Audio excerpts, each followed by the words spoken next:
नमस्कार दोस्तों, आपका स्वागत है मेरे YouTube चैनल पर। आज हम एक नई कहानी पढ़ेंगे। कहानी का नाम है कल बात करना।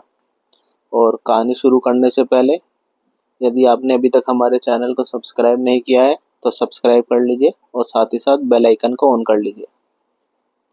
तो कहानी शुरू करते हैं। कल बात करना।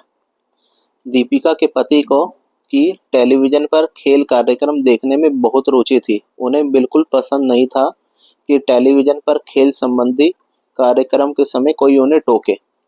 इस बात पर उनका कई बार दीपिका से झगड़ा हो चुका था।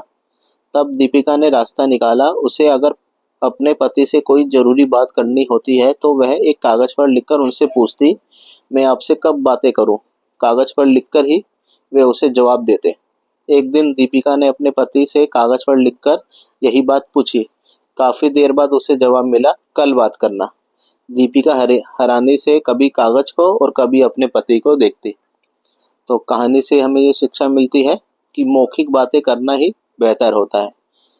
तो यदि आपको ये कहानी पसंद आई है तो इसे लाइक करिएगा और साथ ही साथ अपने दोस्तों के साथ शेयर करिएगा। और यदि अभी तक आपने हमारे चैनल को सब्सक्राइब नहीं किया है तो सब्सक्राइब कर लीजिए और साथ ही साथ बेल आइकन को ऑन कर लीजिए। Thank you.